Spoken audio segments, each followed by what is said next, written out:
Please welcome to the stage Sophia Bush.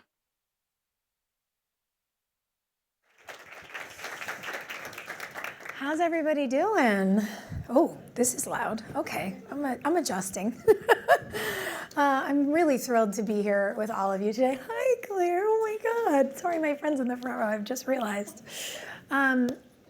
This gathering I find so inspiring because attending this conference always reminds us of incredible people doing incredible things in the world. And at a time when it can feel like nothing is working, being in this building on days like today reminds me that, in fact, a lot of things are working incredibly, thanks to the folks here. So I wanted to say thank you for both the policy and the joy to everyone who's participating. Today, we are going to look at impact in two arenas that I find incredibly inspiring. Partially because they're so ubiquitous, they're so everywhere. Sports and video games are global in pretty profound ways, and they have this very unique and ever-growing role in shaping the world around us, which means they can fill a really important role creating a more equitable and inclusive future if we allow them to. Sports are having a moment. I'm sure you've heard everyone watches women's sports. For those of us who've been lifelong fans and proud investor of a team, I'm like, you guys are late, but we're fun. You're never too late. We have great cocktails. The vibes are good. Come in. But it's something that feels timely in particular because what we're talking about is the opportunity for expansion. And again, in expansion, we can have great opportunity for inclusivity. So I'd like to start with sports to begin this conversation. Our two first speakers are some of the most important voices today in advocating for gender equality within sports, certainly, but also all aspects of life. I'm really excited to kick off this session of Story Studio with a truly remarkable individual who has been a digital friend of mine for a very long time, and now we get to be here today, and I'm thrilled. He is an author, an advocate, a best-selling author, in fact, and made history as the first transgender athlete to compete in any sport on an NCAA Division I men's team. I could go on and on about your accomplishments, but I will let our speaker tell you more about himself, his incredible work, his story, and his vision for the future. Please welcome to the stage, Schuyler Bailar.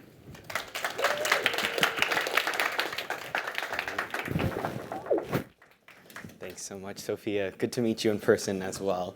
I'm so excited to be here with you all today. I'm going to stand. I'm an athlete, so sitting still is hard for me. I'm going to tell you a story to start. So when I was 8 years old, I also realized that I don't have the clicker, so I'm just going to tell you when to click. When I was 8 years old, my mom sat me down, and she said, "Schuyler, there's a bad man who lives on our street. And if this man ever makes you feel uncomfortable, if this man or any man tries to touch you inappropriately, you tell me immediately. I'll fix it. I'll protect you." I didn't quite understand what she was talking about. I was too young at the time, but the fear that I felt was clear. As I got older, I learned that a registered sex offender lived on our street, and my mom wanted to protect me from him. My mom had this conversation with me. My mom did not have this conversation with my brother. And that's because my brother is a boy, now a man, and I was supposed to be a girl. I was raised as a daughter, expected to be a woman. If you could just click forward, you can see the photos of me in high school. Thank you, cool. I spent my childhood being perceived like this. And I wasn't just any girl, I also am mixed race. I'm Korean American. And so in addition to the misogyny of just being perceived as a girl, I also was racialized. My experience as a mixed race person, I was often told, mixed babies are the most beautiful. Mixed girls are the sexiest. Mixed girls have it all. I was 9, 10, 11 years old when adults would say this to me. Teachers would say things like this to me. These comments did not make me feel comfortable. And for many reasons, I receded socially at the time, not quite knowing how to belong in my body, not quite knowing how to take up space at school specifically. I struggled to figure out if I belonged with the other kids of color, if I belonged with the girls as a fierce tomboy, if I belonged anywhere. I constantly felt not enough. And so instead of figuring out where I should stick in sport, to stick in school, I decided to dive into sport. And quite literally, I dove into swimming. And I sort of buried myself in the pool. The slides just they're doing their own thing. So I didn't touch anything. We're just gonna put that down. We'll get to that slide in a bit. But I dove into the pool, and I tried to really focus on swimming as my way to connect with myself when I felt so disconnected from everything else in the world. I got pretty good at swimming, quite competitive. I ended up being recruited to swim for Harvard University on the women's team. And as I learned more about myself as I got older, kind of going through my adolescence, I learned that I'm not this girl. Not this girl that everybody thought that I was. I'm actually a man, a transgender man. So at 18, I began to share my story and tell my truth to my peers, my friends, and gradually the world. At 19, I became the first openly trans athlete on a D1 men's team in college. Now, it's been 10 years since that point, and since I've been perceived as a man in the world.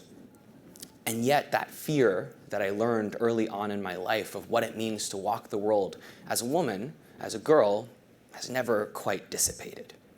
In the early years of my transition, I remember walking around, and at this time, I've been consistently perceived as male in the world, and I was walking down the street at night. It was in the city, and I was walking home, and I heard somebody catcall me.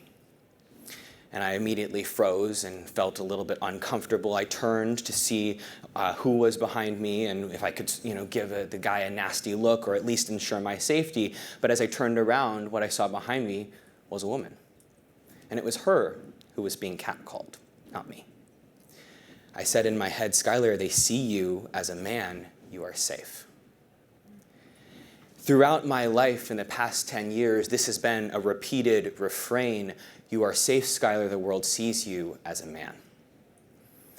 That fear that I learned early on that was reinforced throughout the whole world treating me as a girl, and that many of the women in this room, I'm sure, know, that fear sits deep in my chest because it is reinforced by the world. And yet I am able now, in the body and the presentation that I live in, to say, "Schuyler, you're safe. They see you as a man. My manhood is a shield. This is male privilege." And yet, privilege, and like most things, is not binary, it's not simple, it is quite complex. And so alongside the male privilege that I hold, I also carry my trans identity and complexity along with it.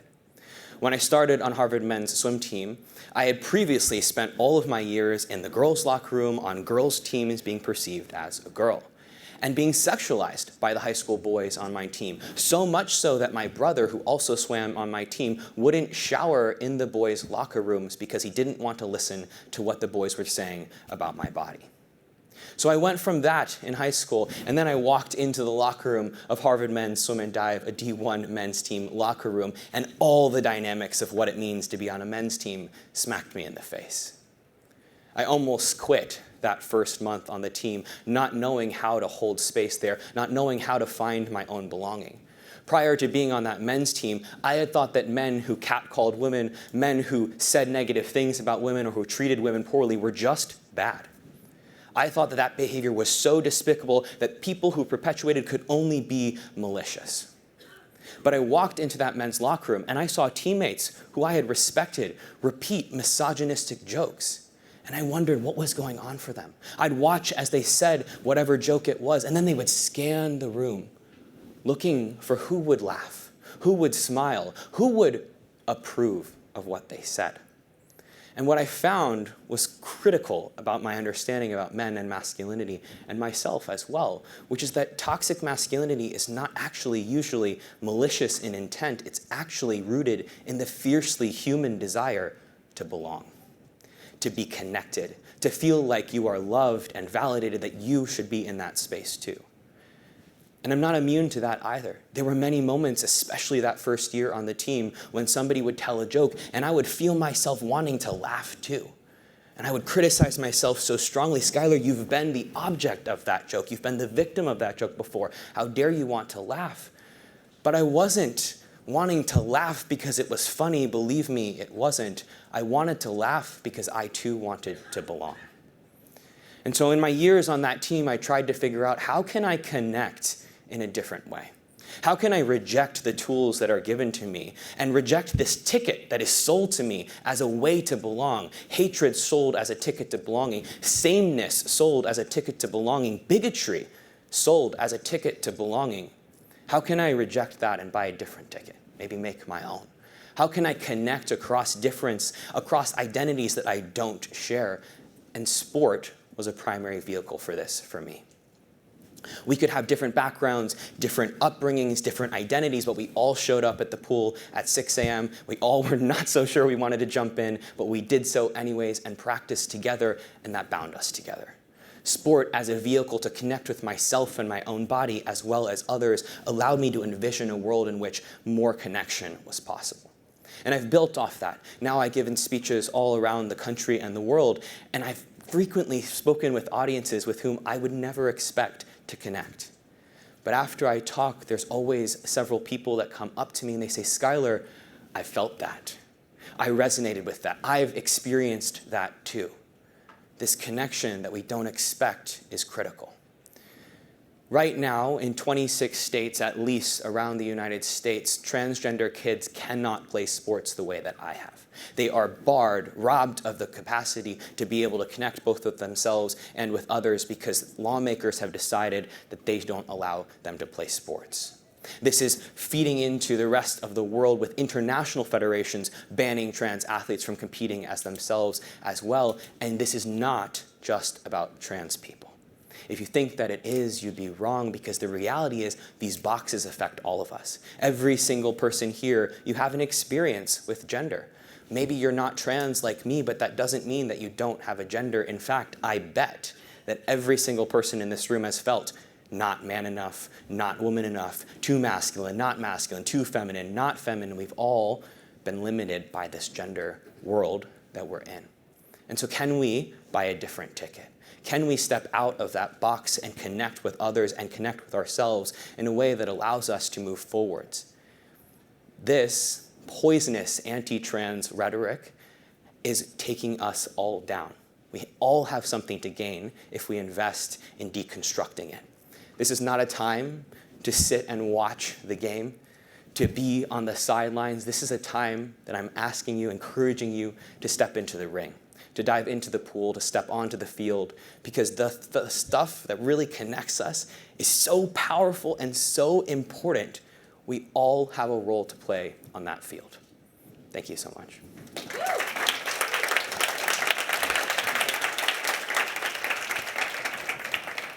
Sorry about that. No worries. Thank you so much.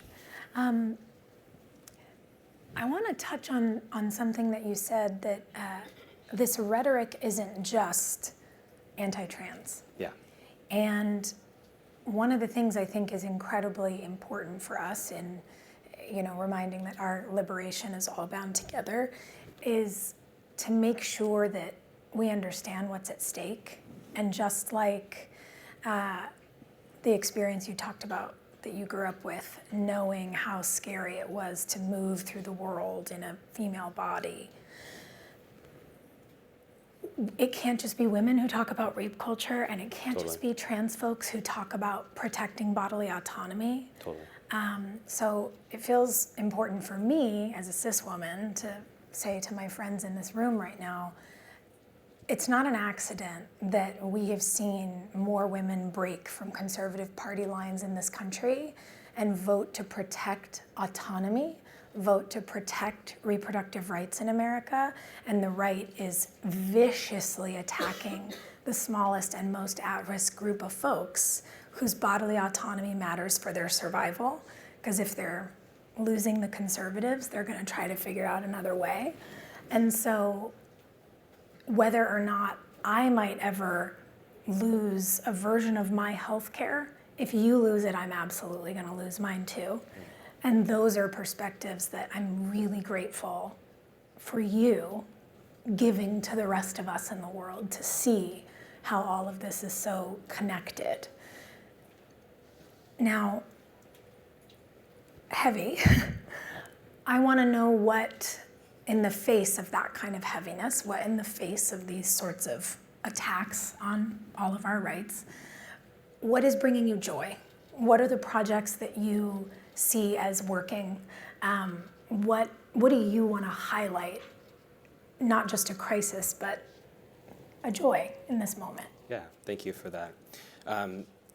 To just highlight what you, reiterate what you said, I think we are so much more collective, right, connected. That's why I use that word repeatedly than I think we notice, right? I think like so many people have more to connect with each other than they will give themselves credit for. And that's actually what I'm excited about. I think, you know, this work has been hard, and I was thinking about the theme of CGI this year, which is what's working.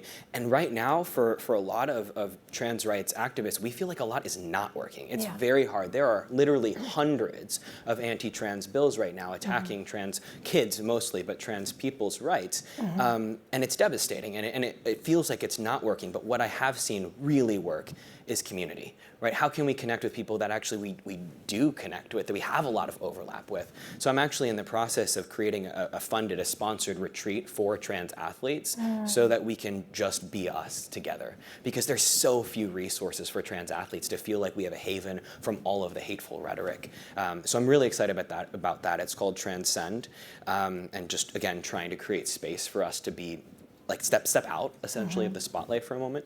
And the other thing I think is really valuable is when I have conversations with people who are not trans, trying to tie in my experience to theirs so that we can understand us as sort of comrades, as opposed to you're over there and I'm over here. Actually, we have a lot in common. You just named several things, right? Bodily autonomy is bodily autonomy for everybody. It's not just for trans people. And when we recognize that as inherent freedom, I think we have a lot farther we can go together. Absolutely. And when you talk about the reality that every single one of us, whether we were born in a body that correlates with our identity or not, knows what it is to feel not enough of something. Yeah. And we know what it is to experience harm because of who we are in some way, shape, or form. And so if we collectively engage on harm reduction, things are easier for everyone. What would you say is an actionable step, or maybe a first resource to look to for folks in this room? I mean, I'll say it, if you're not following Schuyler, welcome to the party. You're so brilliant, and your content and your teaching it's just, you're a marvel. Thank you. But in addition to following you, what is an action item for everyone in this room to get involved, and what do you think are good first steps for folks to take to make a meaningful difference in supporting trans communities in the country and around the world? Yeah. Well, I'll give you one like emotional sort of question, which is ask yourself, how has my gender limited me? It's one question, and you could spend probably days thinking about it, but ask yourself, how has your gender limited you? And then the flip side of that is, how has your gender facilitated you? And think about that, because so many people don't reflect on actually the privileges and oppressions that they're experiencing as a result of their gender. And it can be anything, like when I walk through a room, people stand to greet me, right? Or when I walk through the door, people assume that I'm going to speak, right? These are things that I experience now as being perceived as male that didn't happen before I transitioned, right? I'm deferred to in a way that's totally different from before my transition.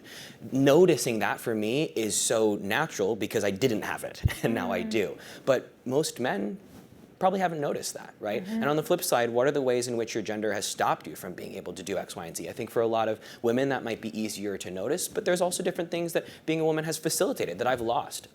Women don't assume that I'm a comrade to them anymore, right? They assume that I'm a man, which is accurate, but that my history would then make me so that I can't connect with them. Right. So I think if we think about that, that's a great way to start understanding gender a little bit more, with more complexity. The other thing, I mean, I think, we've got a lot of people here who could potentially, move assets, and that's important. Trans people are more likely to be underfunded, not have health care, experience financial disparities at higher rates than our cisgender counterparts. And so finding local grassroots organizations that are fighting for trans rights on the ground is key.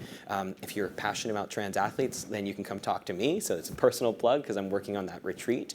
But I think really thinking about what are the local things that are happening. People are really obsessed with what's going to happen in November. That's important, obviously, not taking away from that. But we also have to think about what's happening in our local communities, because even though we have, a Democrat in office right now, we still have hundreds of these bills that are enacted and that happened during Biden's presidency, right? So it's happening already. And how can we protect us now? We have to do that in local communities. Yeah, and particularly paying attention to local offices, races, school boards, because Absolutely. the book bans and the attacks on these young student athletes, I mean, it's over 500 anti-LGBTQ plus bills that have come from the right in this country during this administration, and 84 of them have become law.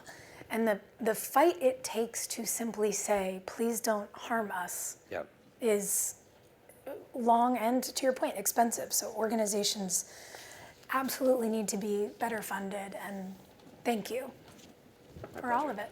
Thank you so much. Thanks for having me. Appreciate you.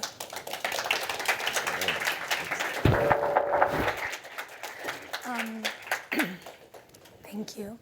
Our next speaker, speaking of industries that need to be funded, women's sports, is a pioneer in women's football, a human rights activist, and an unstoppable force of nature. Please welcome to the stage one of the fiercest women you will ever meet, Lisa Klaveness.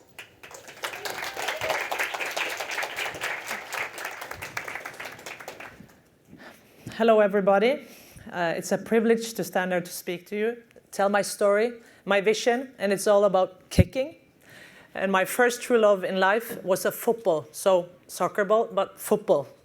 So do you understand? I took it everywhere. So it was an orange ball. I took it everywhere, to bed, every night, to school, every day, hiding under my desk at my feet, even to my grandfather's funeral, and under my traditional Norwegian jersey suit in my confirmation at the age of 14. So not a cute little baby, a pretty big youth. I brought it everywhere. So it was an obsession. It was my escape, this ball. Growing up in the western part of Norway, dreaming of the game, I loved escaping the fear of not fitting in. But my biggest dream was not to score goals or to win anything. It was very simple. I wanted to juggle the ball from home to school, juggle. Keep it in the air without losing it to the ground. And I tried every day. And I walked 3 hilly kilometers. This is Norway. This is not Manhattan. This hilly kilometers. And every time I dropped the ball somewhere, I had to go back to the place where I dropped it. So I came too late to school every day, crashing lampposts, crashing with trees. But eventually, I made it. I also made it to the national team, played World Cups, played in the United States in 2003 World Cup. By the way, on a silent note, was crushed by United States in the quarterfinals, as you can see here. But before all this, I had another dream. I wanted to attend a football academy after middle school. It was 1997. I would do anything to go into this football academy. But I was rejected.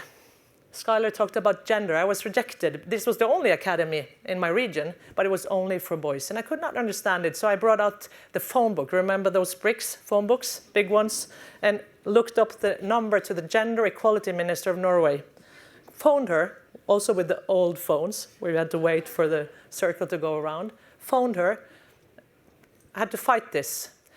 Media came to my doorstep and asked, how is it to be rejected from academy just for being a girl? And I told them the truth. It's unbearable. It cannot be like this. So I fought my way into this academy, and I learned one very, very important lesson, that people that say that football, sports, and politics do not mix are people that has never been excluded from the game. I want to talk to you a little bit about the 1%. Football, soccer, football, it's the biggest sport in the world for girls and women. Still, in Real Madrid, Barcelona. 99% of the revenues come from the men's team, 1% from the women's team. I'm not talking about the 1% from Davos, it's the football 1%.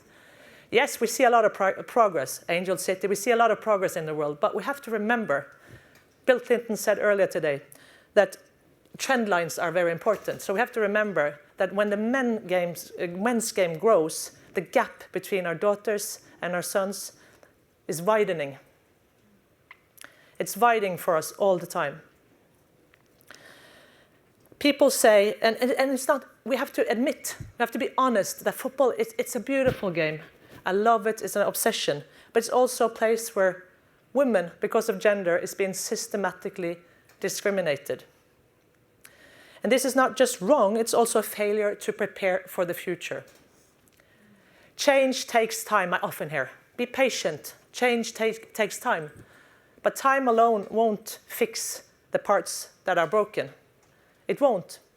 In 1971, we had a World Cup, unofficial World Cup, for women in Mexico. And 110,000 people came to watch this unofficial World Cup final in Mexico.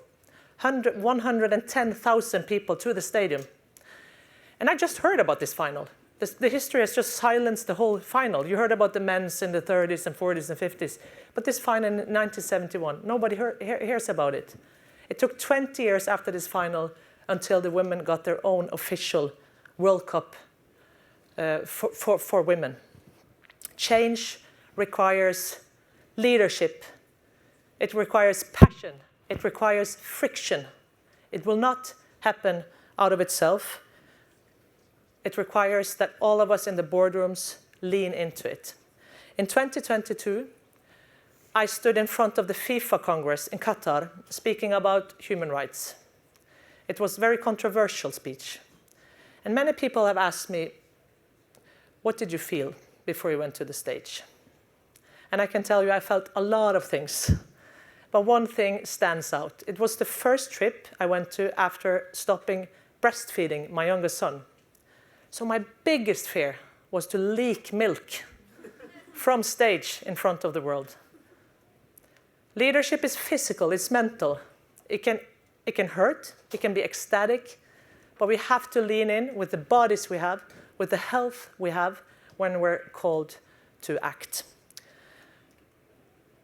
Girls, women all over the world that play sports, football, they face immense challenge just to play. In Norway, a progressive country when it comes to equality, 8 out of 10 girls report that they receive negative comments for playing football, for playing the biggest sport there is.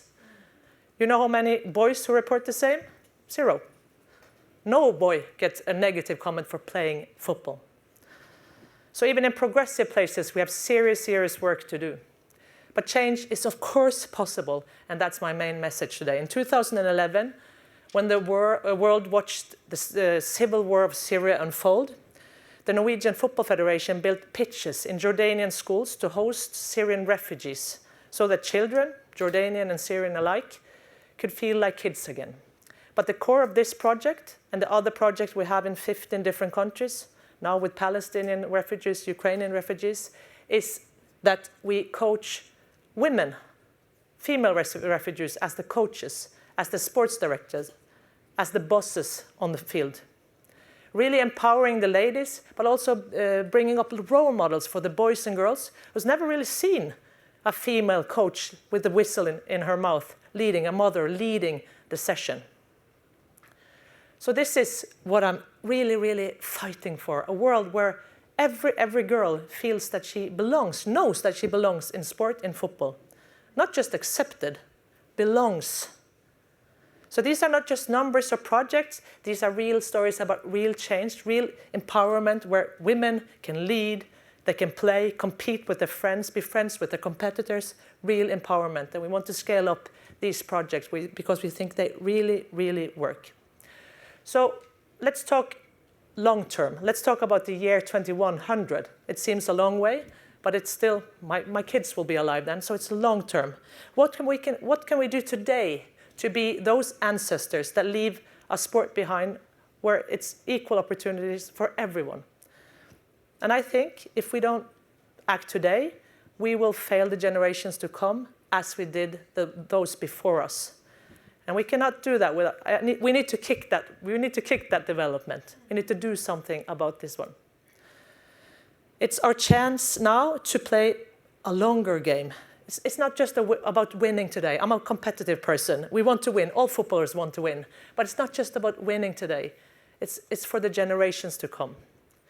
My story, my journey started with this orange ball. It was an obsession to me and got me to World Cups. I became a lawyer and a judge. I became the mother of 3 boys who couldn't care less about football, by the way. Help me God. It's incredible. And it brought me to the stage of being the first female president of Norway. Football president, that is. we have a king in Norway. So I'm part of the 1%, but also the 100%. So it's become my life's work now. I love men's football as much as I love women's football. I run both. But it's become my life's work now to bring a legacy together with you all that brings a sport that is equal for everyone now and in the year 2100. And I said we should do some kicking, so let's kick ass together, folks. Thank you for your attention. Thank you.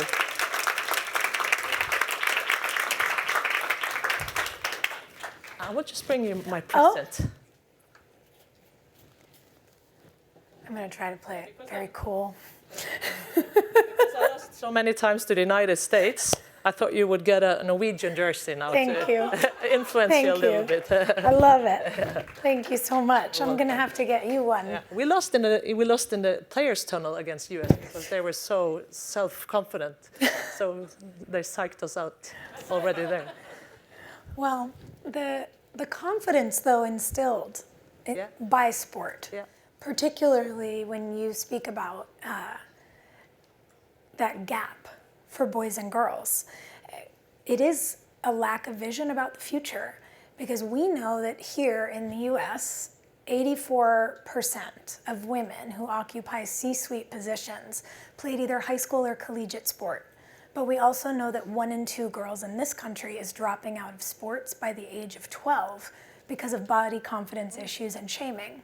And so when we think about the fact that sport builds female leadership, and we are not building these worlds where girls feel like they can participate in sport, it continues to widen the gap. Exactly. And so I'm curious, we've all been talking about the data and the research that we have at our fingertips, so we should be solving problems with it. What solutions have you seen in the 3 years since your speech in Qatar? What would you call the sort of highlights of what's unfolded since then? Yeah, so it's different things, of course, what Schuyler talked about, human rights, but when you go to gender and women's football in particular, I think we have to be honest. This is why I stress this, because everyone wants to be positive and say that progress is just happening. But we've seen through history it has so many opponents, so big opposition, and I don't even know why. It's the biggest sport, but it will take 200 years if we're just patient. And that's the advice I get the most often: to be patient, pick your fights. Of course, you have to pick your fights.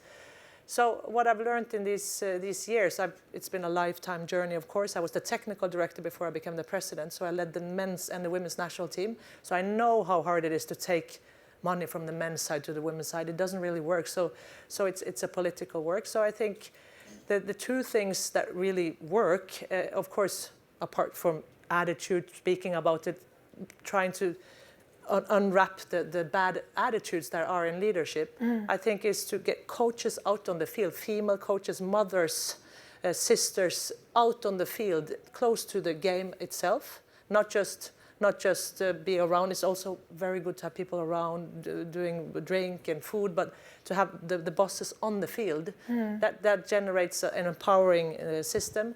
And then, of course, investments. That people see that it will always pay back. I don't know with your investment in Angel City, but when people go in and invest in women's football, they will get back. It takes maybe a bit longer time. So it's empowerment on the grass and investments.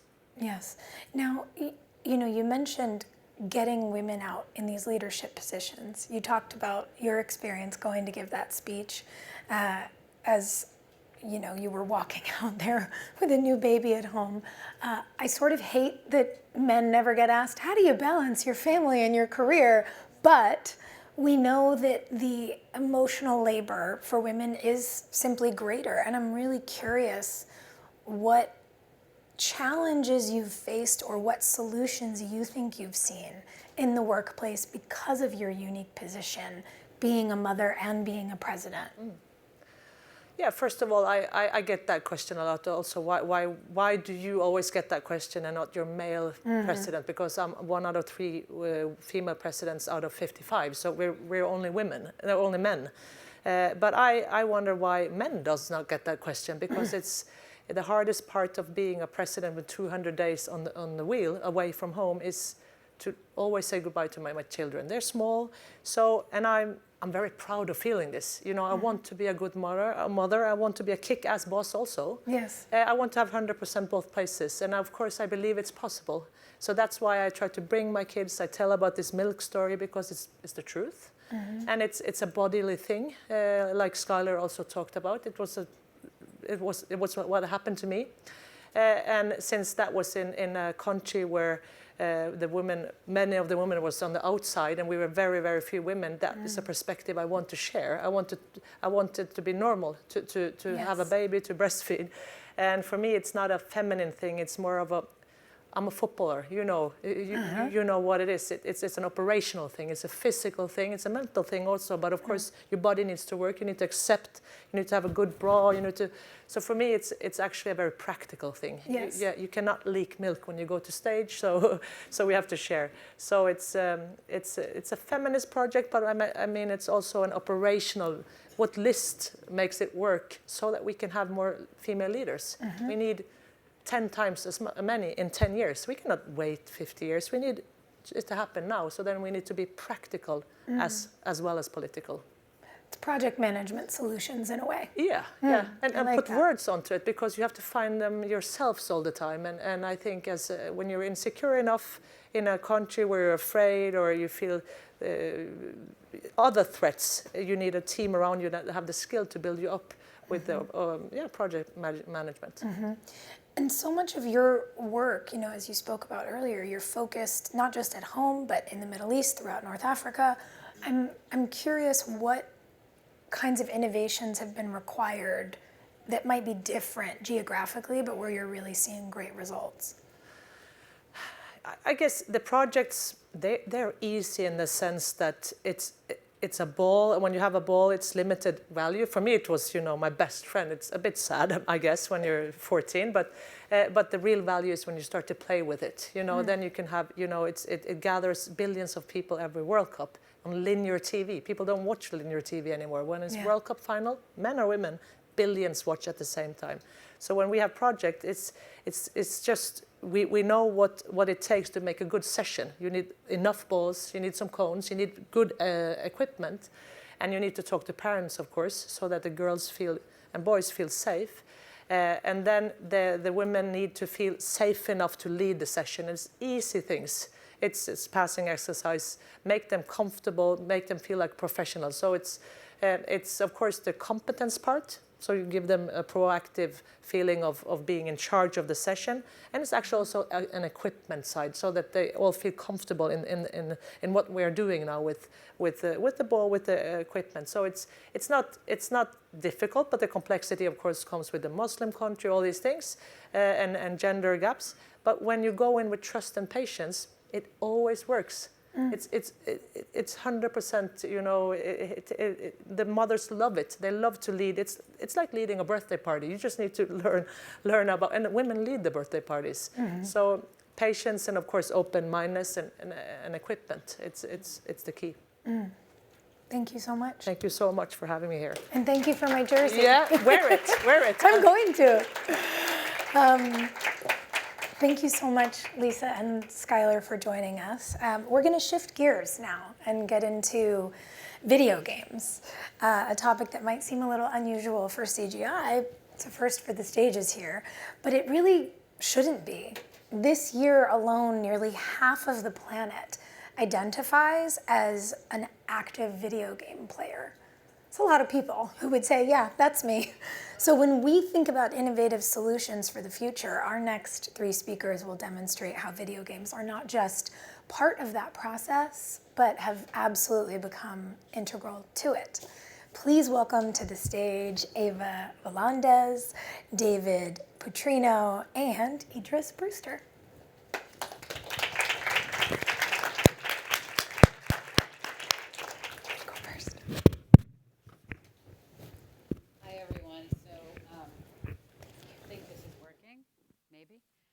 By a show of hands, who has heard of Minecraft? Okay. All right, hands down. By a show of hands, who's played Minecraft?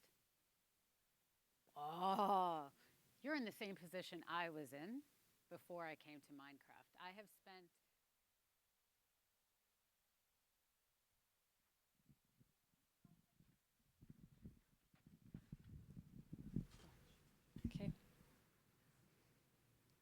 All right, good. We have technology and we've got our good friends to help us with it. So I have spent my career putting together partnerships with nonprofits and companies to basically do good and do good business. Previous to coming to Minecraft, I had the honor and the pleasure of working 7 years at UNICEF USA, where I put together corporate partnerships to help the world's children. I now lead social impact at Minecraft. And like many of you, I knew what Minecraft was. I, like Lisa, I'm a mother, so I knew that it was the good game and that it was safe for my kids to play, but I didn't quite understand what Minecraft is and was. And that is what I'm going to take you through a little bit today. So let's start at the beginning. What is Minecraft? It is a video game about breaking blocks and creating the most imaginative and creative things you can think about. I've seen coral reefs that could fill the world's oceans. I've seen cities that are completely sustainable, including a solar-powered bus that goes around and flies, kind of like the Jetsons. I'm showing my age of Gen X. And I've also seen Minecraft, the game, being built in Minecraft. It is the most popular video game in history, and it has changed and redefined the gaming industry as a whole. But what truly sets Minecraft apart is the sheer scale of its impact and its reach. When you take a look at what Minecraft is, we're talking about 141 million players a month and 1 trillion views on YouTube. That is a game that goes across countries, across cultures, across languages. And it is something that when you take a look at the average age of a player, it is not the 7-year-old and the 9-year-old. It's actually an average age of 24 years old. And a quarter of our community is between 35 and 65. So it is a truly global brand, but multi-generational as well. But Minecraft isn't just a game that people play. That's one of the things that I find so fascinating as I've been here.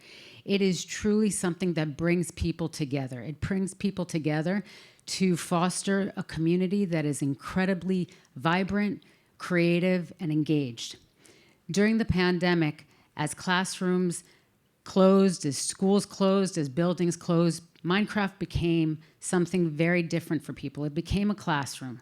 It became a place where I could see and talk to my friends and family that I couldn't see.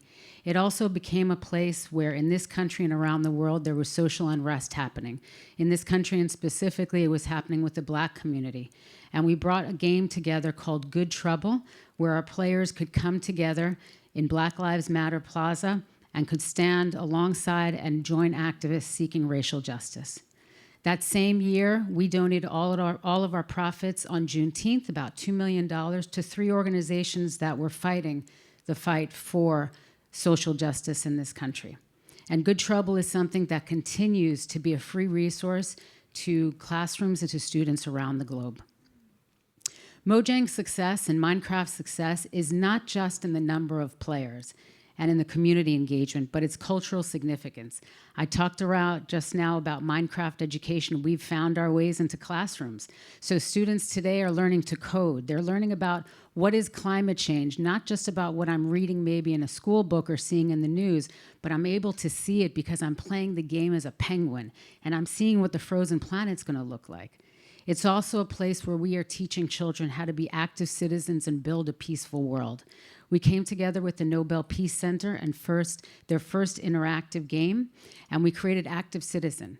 It's a place where players can come and they join Nobel Peace Laureates to do things and solve problems. Things like, how do I give out passports to refugees after the First World War? Or learning about the Green Belt movement in Kenya by placing 30 million blocks in-game alongside Wangari Maathai. Minecraft has always had the power to build a better world through the power of play. And it's ingrained in everything that we do. A lot of our game updates have social impact themes, specifically with sustainability. And what you're seeing behind me is the Minecraft National Park. It is our newest map that will be going out to players, talking about how to protect and restore nature. Players are going to be able to go through 9 biomes, so you're going to be able to play in the forest and the tundras and the desert, and you're going to be able to see things about wildlife crossings. Wildlife crossings are something that is being impeded, whether it be by humans doing things like building highways or by climate change. And so players are going to be able to see and build those ways for the wildlife to cross. We then are taking what players are seeing digitally and we're enacting an in-real-life project with the Nature Conservancy. All the proceeds from that game, plus an extra $100,000, will be going and creating a project with the Nature Conservancy. So many of our updates for our game have a social impact component to them where players are able to see what that looks like digitally, and then we're able to actually enact those in real-life projects. Minecraft has always been a force for good. We are a game that brings joy and creativity, self-expression to millions. And it's a place where people come together and really look to join that community and make that impact. And everyone in this room and in this conference has the power to do good. And so what we are committed to as a game and as a studio is to build that better world one block at a time. Thank you.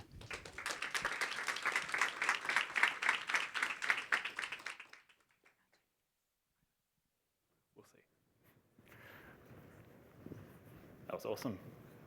It's working. Woo!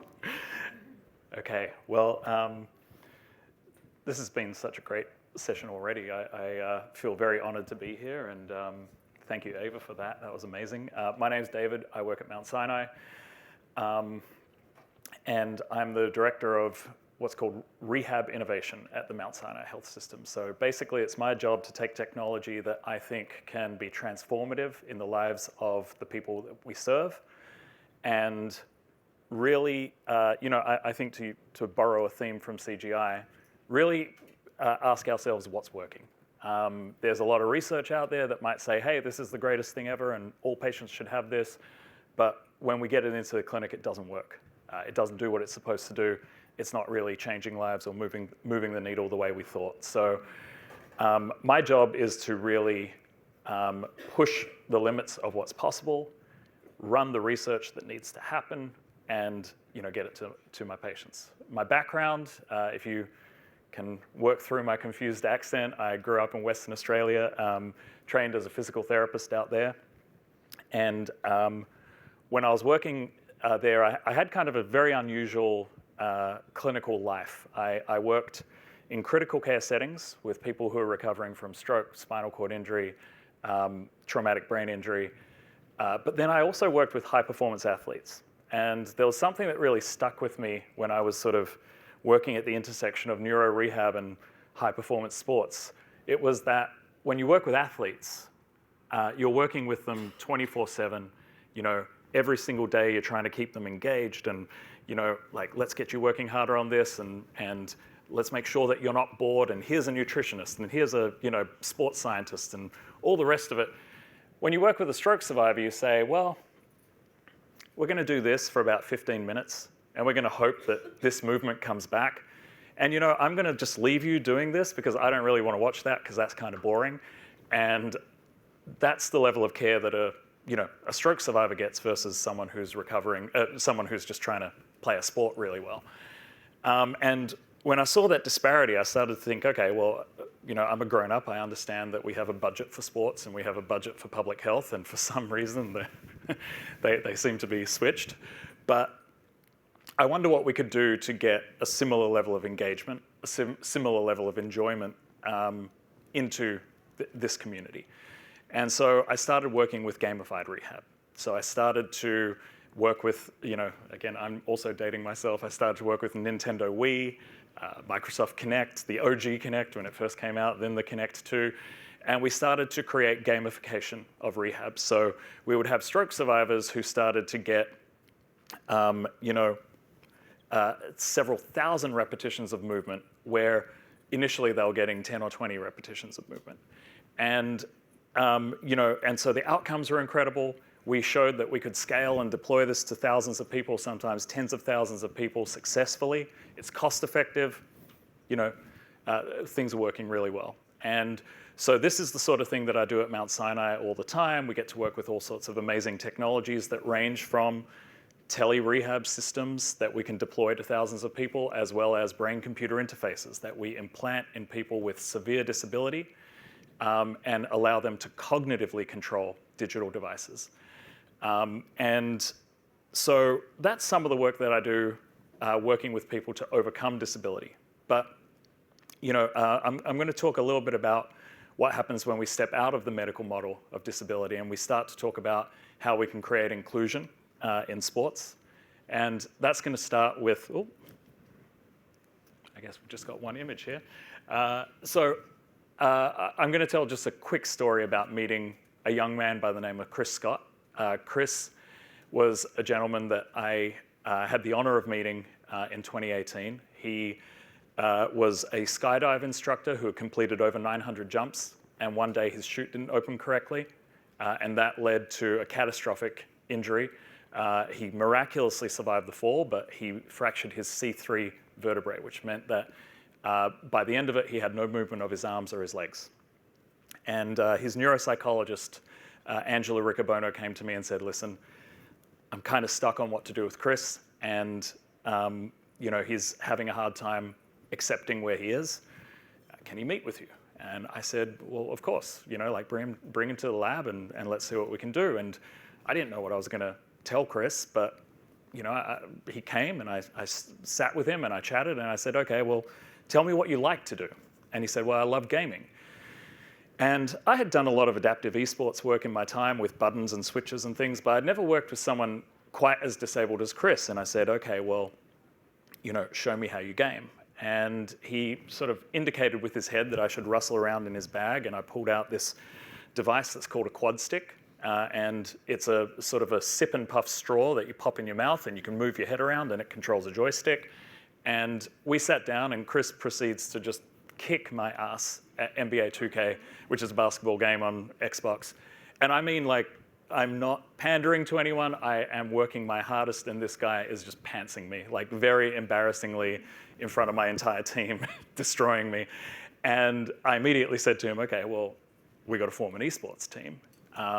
And we put the call out and, there's Chris. and the Quad Gods were born, a team of esports athletes that are entirely made up of quadriplegics.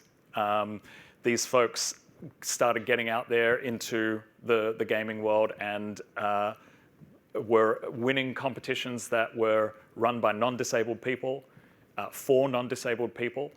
And now as you can see, they have their own full-length feature that's on Max if anyone wants to watch. But one of the things that I think is just so important about the story of the Quad Gods is if you were to watch this story and the only thing you take away from it is, oh my goodness, look at these people rising above adversity, I think you've missed the point.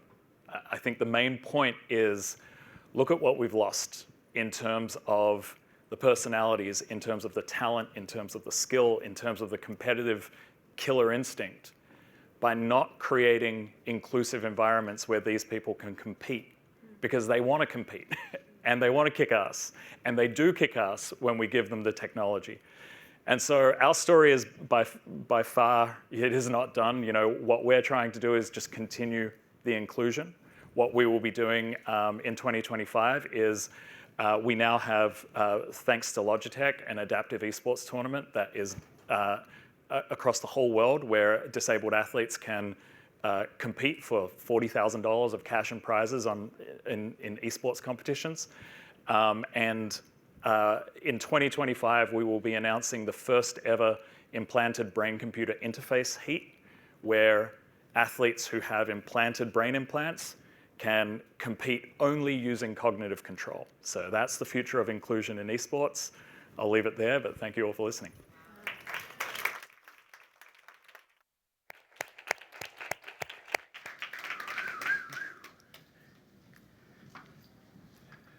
Hello, everybody.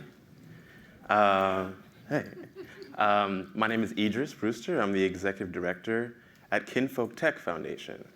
And we're here today to talk about the power of memory. Growing up in Fort Greene, Brooklyn, I was lucky enough to really be surrounded by a really loving and connected community, mainly of individuals who looked like myself. I was surrounded by a beautifully resilient and strong history that existed within Fort Greene of the people who looked like me and my ancestors who built this nation with their own two hands. I vividly remember being immersed growing up in the sounds of basketballs in the park, double dutch in the streets, hip hop on the stoops. But as time went on, as technology progressed, those sounds are now replaced with the sounds of outdoor dining, with the sounds of luxury condos that are sticking out like sore thumbs. I can't afford to live where I live now, so I moved to Flatbush, Brooklyn, one of the last bastions of true NYC culture. And within Flatbush, a few blocks away from my house, there are housing developments that are being built on top of the burial grounds of my enslaved ancestors. And this burial ground, the Flatbush Ancestral Burial Ground, isn't a nationally or citywide recognized area. And so it's pretty bleak when the history and our past are being erased for our progress and our future. And so as a Black kid from Brooklyn, I really had to get used to and become accustomed to being in spaces and navigating spaces that weren't designed for me. Feeling like I had to constantly negotiate my identity and who I was. I went to a private school in the Upper East Side from kindergarten to 12th grade. Same situation. I'm walking into spaces with people that didn't look like me, curriculums that weren't built with the knowledge and stories of my past. Again, constantly having to negotiate who I was. But at home, though, it was a different story. My parents were artists who understood and instilled in me the power and importance of having to understand and know where I came from. Our home was filled with stories, artwork, knowledge of revolutionaries, artists, technologists, thinkers, people who looked like me. People like Toussaint Louverture, the Haitian revolutionary, Maya Angelou, Zora Neale Hurston, the list goes on. I can remember really my parents at the dinner table teaching me about that history of myself, of my family, of my community. And this was not the history I was getting in those textbooks. This was a different kind of education, a radical education. If we can go to the next slide, please. So if we trace the footprints of history, whether it's in the US or globally, whether it's the triumphs of the Maroon societies in Jamaica and Haiti, or the brilliance and resilience of people like Denmark Vesey, Ida B. Wells, or Marsha P. Johnson, we see countless stories of individuals, communities, cultures who are fighting against the odds, having to reimagine what is possible within their life and the future, and working tirelessly to make that happen. And so why are these stories going unnoticed, going erased? Why aren't they informing our collective consciousness and how we move forward? And so that's exactly the work that my organization, Kinfolk Tech, is looking to do. Through collective action, we can unearth the gaps in our history and mold new technologies to reimagine new futures. So in 2017, my love for video games as a child became my motivation to fight back against erasure. During the violence that happened in Charlottesville and the national reckonings that were happening in 2017 to reckon with our memory, our monuments, when they were being forcibly taken down, we decided to do something a little bit different because I remember asking myself, what's going to replace these monuments being taken down? What are the imaginings, the desires of my community to see exhibited within our public spaces? And so in 2017, we started creating our own digital monuments now. That might be a tricky term, but we were creating digital sculptures that could exist within these spaces. I remember building a prototype in 2017 and taking that anywhere that would have it, whether it's community centers, public demonstrations, galleries, museums. We wanted to show people that the future is tangible and that we can build it together. Inspired by Pokemon Go, we realized that we didn't have to wait for permission. We didn't need the city or the government to have to validate our histories. We could do that on our own terms and display that on our own terms. Video game technology gave us the power to change the narrative. With augmented reality, we could place as many monuments as we wanted in the city without anyone telling us what to do. Did y'all know that there's 48,178 monuments in our country? And out of that 48,178, less than 250 monuments are representing Black and brown people. And so that's a microcosm of the issue, and that really exhibits the change that needs to happen. But doing that, it's not going to happen fast enough to build $1 million monuments. How about the digital space can be a way to make that a reality? So technology, like augmented reality, provided us with the tools to take that erasure, that pain, that loss, and use it to fight back, fill in those gaps of history. Kinfolk wields this technology as a tool to bring together, not to divide, to overlay our world with erased stories of our ancestors, providing depth and context into the information and knowledge that has passed through these spaces. Imagine walking out in New York City and opening up your phone and being able to see 80-foot tall monuments of the people who walked that exact space. That's not the information you're really inundated with when you walk in these streets. And so Pokemon Go filled our cities with Pikachus and Charizards, Blastoises, the list goes on. So why can't we do that with our own stories? And so Kinfolk we build monuments. We build them together with community members, and it's turned into a digital archive that's expanded from New York nationwide. But it's also a movement. The main message here with the work that we're doing is it's about giving people agency to tell their own stories. It's about giving them, the youth, the ability to define our own legacies. I think a lot of times about myself as a kid in Brooklyn, not being able to see himself in the world around him, having to renegotiate and understand my identity and how it affected my confidence. And so Kinfolk is the path forward for me to make sure that the youth don't feel that way. And so these days, I'm often reminded of a beautiful quote from the brilliant Robin G. Kelley: "Without new visions, we don't know what to build, only what to knock down." And so my work, my story, and us at Kinfolk, we're working to enable the collective vision necessary to create that equitable future, a vision that challenges us not only to cherish the stories of the past, but to create new ones.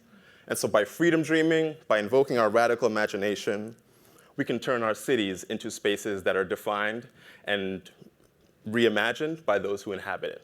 Thank you.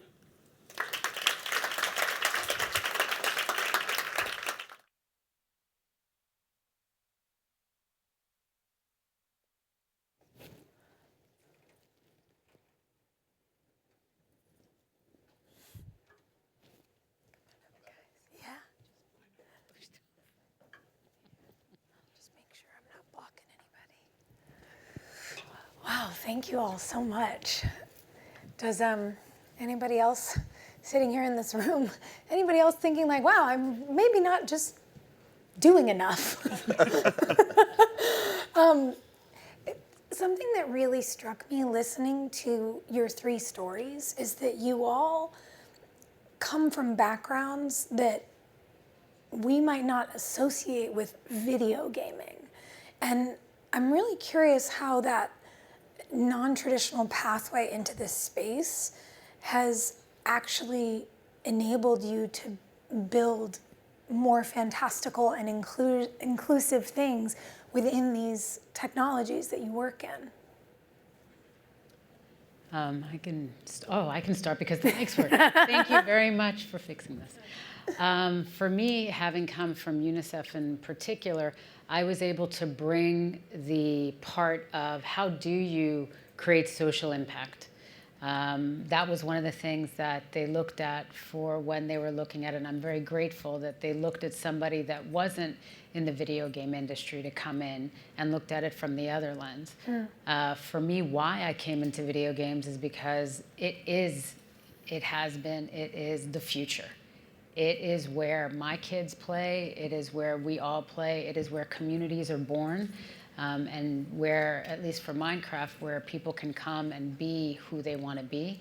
And that part is very powerful as a medium, and a powerful medium in which we can look to make the type of change that we want to, and to make it generationally.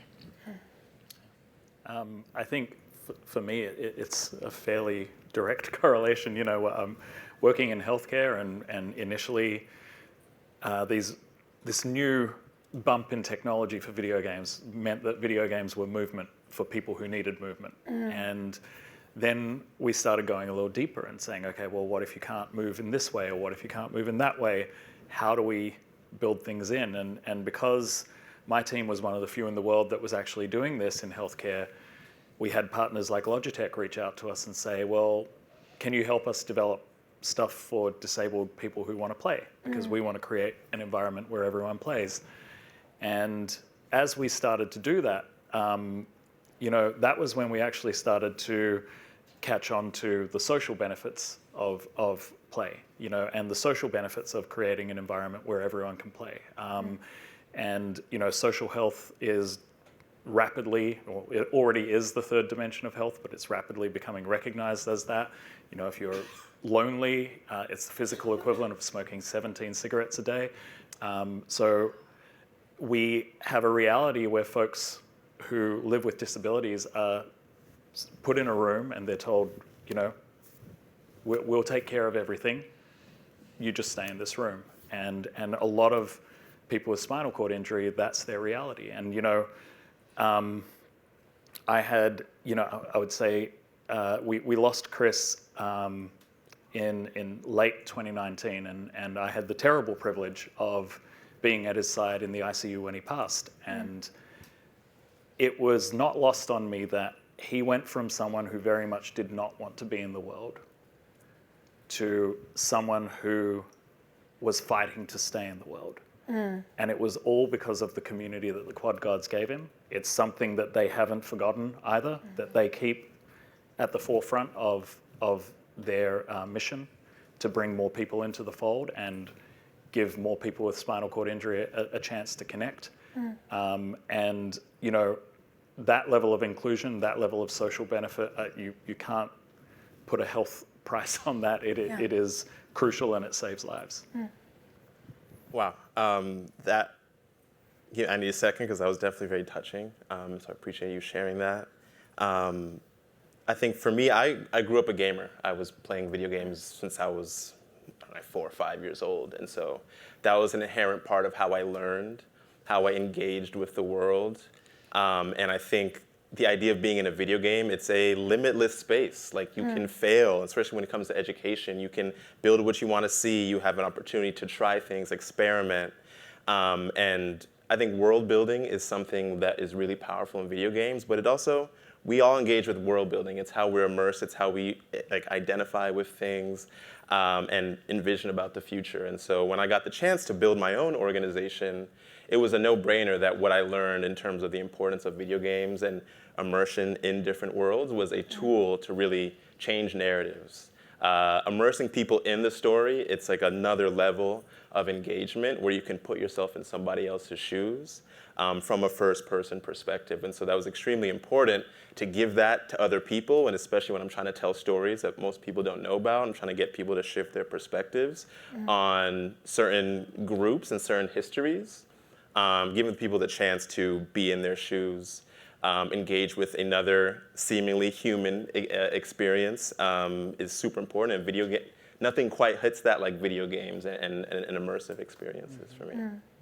Well, and when you talked about the way that you grew up and how artful your home felt, what a cool thing to be given by your family, this pleasure of learning, you know, the sort of privilege of more stories. And it's not lost on me that that can be a win. Yeah. And like the relation to gaming, to, oh, I can dive into this whole other world that maybe not everyone knows about. Yeah. You're sort of taking the luxury of books and music and art, and you spoke in your talk about how artful a lot of these spaces that are being created with these blocks become. And so it really does feel like the field is evolving and has so much potential for, as you said, building this bigger, kind of brighter future, making it more inclusive, allowing more people, a seat at the table. Since y'all know much more about your field than I do, asking the questions, what do you see as the next sort of big evolution in the gaming space in the next 10 years? What should we be paying attention to? I mean, I think for me, before I ventured full-time into what I'm doing, I worked at Google in the Google education space at a space called Code Next, where we taught kids how to code through the lens of art and video games. And I think what was important and what is good to note is that we need to bring other people into the field. There's a sort of an identity that people associate with what video games are and who likes them, but a lot of things are created with the same technology that video games are. I mean, movies are made with 3D technology, and I think experiences are becoming more immersive, whether you're in the museum or whether you're on Netflix. There's more experiences where gaming is a part of mainstream ways in which we ingest media, and so I think that for me, in the narrative film media space, video gaming, and like that first-person perspective is going to be a lot more. It's going to be a lot more mainstream, and the way we experience the world and this sort of media is going to be also in the same lane, the same vein as video games. And I'm excited because people who don't normally associate video games with something they want to do they're going to see themselves in that field. Yeah. Incredible. I have a million more questions for you all, but we're out of time. Oh, man. And I know they have to start another session, so I shan't stress the team and ask any more of these. But thank you so much, all of you. This has been incredibly inspiring. Thank you. Thank you. Thank you. Super cool. A reminder that there will be increased security for the afternoon main stage session. Please avoid bringing large bags and water bottles with you, as bags will be searched.